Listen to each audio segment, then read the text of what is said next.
Happy Thursday, everybody. Thanks for joining me here in the card closet for another episode. Today I'm going to show you my Red Sox team set from 1934. 1934 was probably the most interesting year that I ran into when putting these yearly team sets together. First of all, there's just a bunch of different brands available that year, and so it was just a matter of picking my favorite, ranking them, seeing which players I could knock off in my favorite, then go to favorite number 2, seeing what additional players I could get, etc. And then to really add to the fun, 2 of these sets in 1934 were multi-year sets. And so I had to do a little research to figure out which of the multiple years that the set was produced were my cards from, and most importantly, which ones were from 1934. So here's the different card companies from 1934. You had Al DeMary, Butterfinger, O-Pee-Chee Butterfinger, National Chicle Diamond Stars, Goudey, Batter Up, and Worldwide Gum. So I picked Goudey to be my favorite just because of the name brand recognition on Goudey, and I knew that Goudey would be around for several years after this. It had been in the 33 set, obviously, and then would be around for a while. So unfortunately, the Goudey Red Sox team set only has 4 cards in it. So let's take a peek at those. The first one is Lefty Grove. Lefty Grove finished or played a number of years towards the end of his career with the Red Sox, winning additional ERA titles with them. So there are at least 5 or 6 years where you can get a Lefty Grove on the Red Sox card. Then we've got Fred Ostermiller, nicknamed Fritz, Julius Salters, and Bill Werber. Like I said, just 4 cards in the set. The backs look like this. Goudey Gum Company, Boston, Massachusetts. So after picking up those 4, I rated Batter Up as my next favorite set, just because of how they look. There's multicolors. They're these cards that were punched out at one time, and a lot of it's harder to find them unpunched and in good condition. So the one that came in recently that kind of spurred on this topic for tonight was Bill Kissel. This is his Batter Up card. So you can see where it would have been punched out and then folded along here and here, and so that this part here of the figure in the middle of the punch out would stick up. The backs of these are blank, but you can see the outline of where the profile of the punch out would be. So this one just arrived not too long ago, Bill Kissel. Also got additional Red Sox from that set. Got Mr. Reynolds. I think that might be Carl Reynolds, possibly. And we've got Roy Johnson. The pink variation on that one. There actually are rainbows in this. And then finally, also the pink variation, Ed Morgan. Also slabbed.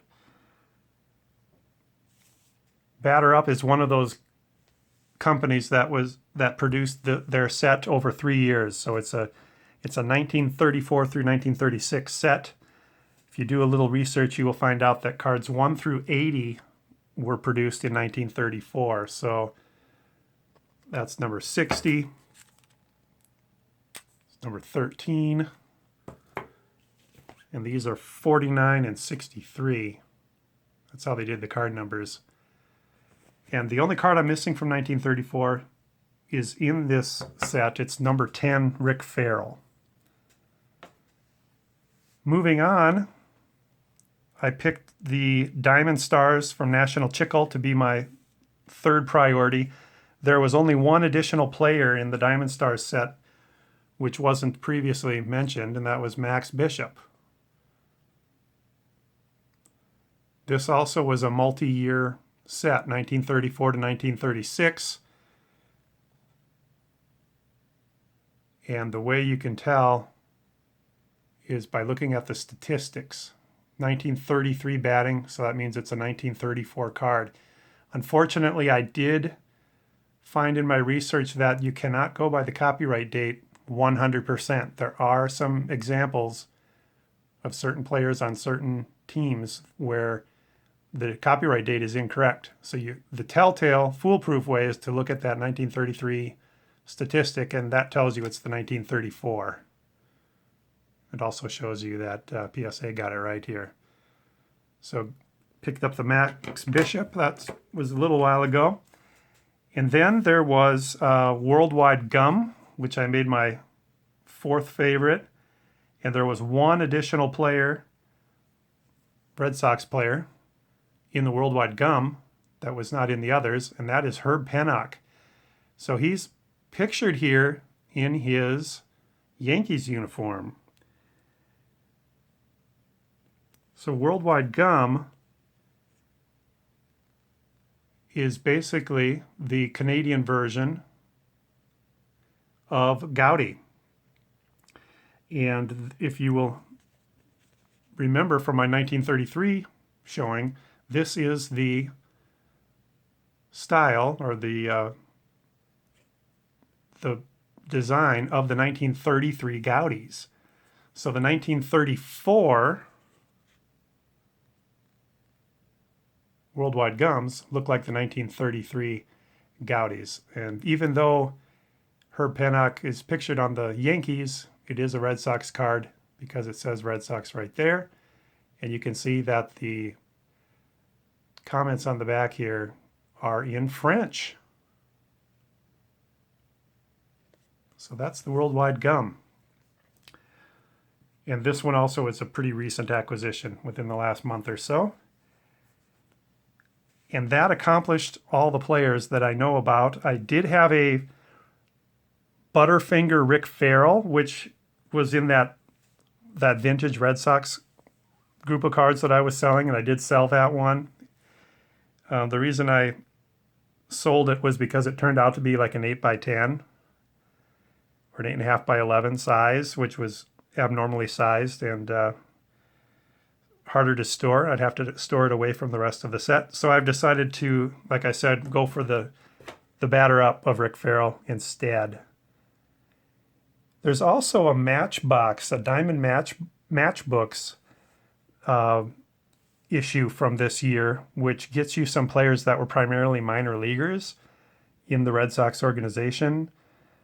I stopped short of picking those up just because I don't collect matchbooks, and they're all unknown players. Some of them I looked up, they didn't even make the big leagues.